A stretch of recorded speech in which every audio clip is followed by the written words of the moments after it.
Dan untuk mengetahui sejauh mana update dari kasus ini, sudah terhubung langsung dengan Kabid Humas Polda Jawa Barat, Kombes Pol Ibrahim Tompo. Selamat pagi, Pak Ibrahim. Bisa dijelaskan dulu kronologi dari kecelakaan ini yang menyebabkan mahasiswi meninggal dunia seperti apa, Pak?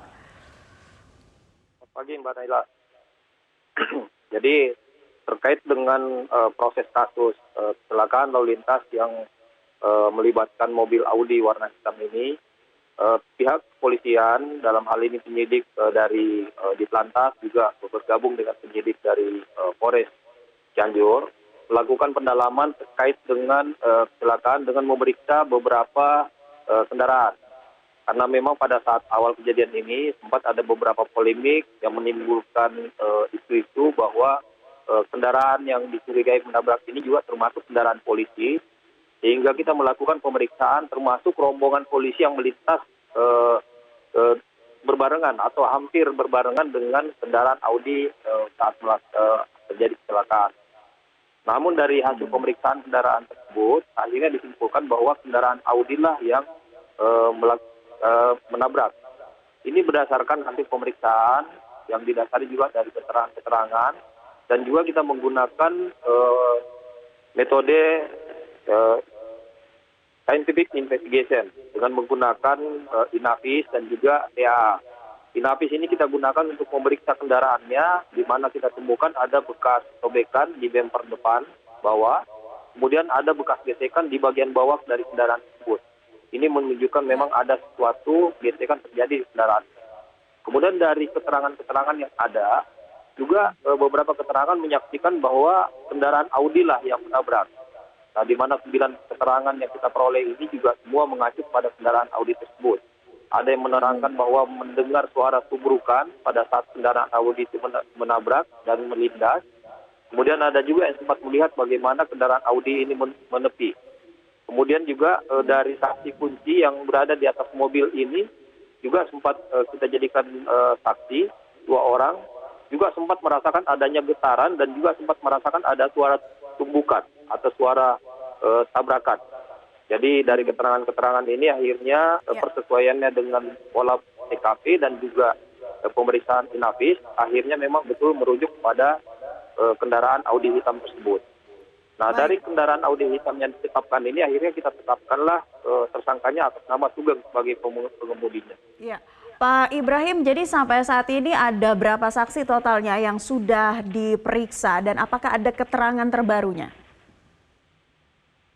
Ya, jadi kita sudah memeriksa kurang lebih sekitar 11 saksi, di mana awalnya memang kita memeriksa 9 saksi, kemudian ada tambahan, dan terakhir kita memeriksa 2 saksi kunci yang berada di atas kendaraan tersebut. Baik. Nah, berdasarkan keterangan, mengapa mobil sedan hitam ini kemudian berada di tengah-tengah iring-iringan kepolisian, Pak? Ya, jadi memang pada saat kendaraan iring-iringan ini melaju, kemudian dari CCTV yang kita periksa memang terlihat kendaraan Audi ini mengikuti dari belakang. Tetapi dia tidak termasuk dalam rombongan dari kendaraan polisi tersebut. Karena kendaraan polisi tersebut memang mempunyai rangkaian sebanyak 8 unit kendaraan. Di mana kendaraan depan itu menggunakan pengawalan lalu lintas, sedangkan penutupnya ini menggunakan kendaraan double kabin Sabara.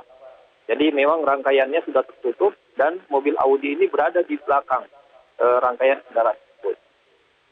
Baik, Pak Ibrahim, sejauh ini seperti apa keterangan yang didapat dari pengemudi begitu ya, pelaku?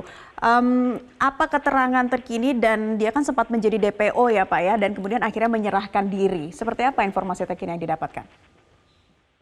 Ya, ini juga memang menjadi polemik ya, di mana tersangka atas nama Sugeng ini sempat memberikan statement di media, menyampaikan bahwa bukan dia tersangkanya. Pada saat pasca kejadian, ada saksi yang melihat juga bersangkutan sempat berhenti di pinggir jalan dan memeriksa keadaan mobilnya. Nah, kemudian pada saat berjalan, ada orang yang mengikuti kendaraan ini dan kemudian menyuruh berhenti dan memeriksa. Pada saat itu terjadilah perdebatan bahwa Sugeng ini merasa tidak menabrak, tetapi kemudian minta diperiksa keadaan sekeliling mobilnya. memang di sekeliling mobil tersebut secara visual tidak terlihat adanya bekas tabrakan. Tetapi dari hasil pemeriksaan Inafis ini menunjukkan adanya bekas tabrakan dengan lindasan. Jadi gesekan itu berada di bagian bawah kendaraan. Nah, dari pemeriksaan yang kita peroleh juga dari kondisi membawa mobil, kemudian bagaimana situasi yang ada saat itu, ini juga sudah digambarkan oleh Saudara Sugeng terkait dengan kondisi kecelakaan. Walaupun secara pribadi yang bersangkutan tidak mengakui, tetapi kan kita berdasarkan pemeriksaan-pemeriksaan yang normatif, kemudian scientific investigation, dan juga dari keterangan-keterangan ini sangat menguatkan untuk mengacu pada kendaraan Audi dan rujukannya juga mengacu pada pengemudinya, yaitu Saudara Sugeng. Baik, yang bersangkutan masih belum mengakui atau menyangkal ya atas kecelakaan tersebut, tapi berdasarkan dari keterangan tersangka ini, Sugeng, apakah ada kemungkinan tersangka lainnya, Pak Ibrahim? Kalau dari data-data kecelakaan yang kita peroleh, memang kendaraan ini satu saja kendaraan yang menabrak ya, dan menyebabkan meninggalnya korban. Nah, kemudian juga pengemudinya juga yang sudah jelas dan merujuk kepada Saudara Sugeng. Jadi kecil kemungkinannya ada tersangka lain di dalam situasi. Kalau pengakuan dari tersangka sendiri ini tidak menjadi faktor yang mempengaruhi proses penyidikan, karena memang kita berdasarkan normatif hasil investigasi yang kita peroleh. Baik, Pak Ibrahim, terakhir apa pasal yang dikenakan dan ancaman hukumannya bagi tersangka? Jadi kita menerapkan pasal 310 ayat 4 dan juga pasal 312 Undang-Undang nomor 22 tahun 2009. Ini ancaman hukumannya sampai 6 tahun penjara. Baik. Ya, ini ada informasi lagi yang kami dapatkan bahwa adanya simpang siur mengenai plat nomor dan nomor kendaraan, bahwa mobil sedan hitam inilah yang menabrak. Bisa dikonfirmasi lagi, Pak? Ya, jadi benar pada saat kecelakaan, kendaraan Audi hitam ini menggunakan plat palsu, Mbak. Nah, namun ini juga menjadi kendala kita pada saat melakukan penyelidikan, karena kita kan otomatis harus menelusuri terkait dengan kendaraan tersebut. Nah, namun dengan penelusuran yang kita peroleh, didapat bahwa memang kendaraan ini menggunakan plat palsu. Dan kita sudah konfirmasi juga plat nomornya sudah jelas kepemilikannya pada saat dibawa memang menggunakan plat palsu. Baik, terima kasih atas informasinya Kabid Humas Polda Jawa Barat Kombes Pol Ibrahim Tompo telah memberikan informasi dalam kesempatan Selamat Pagi Indonesia kali ini.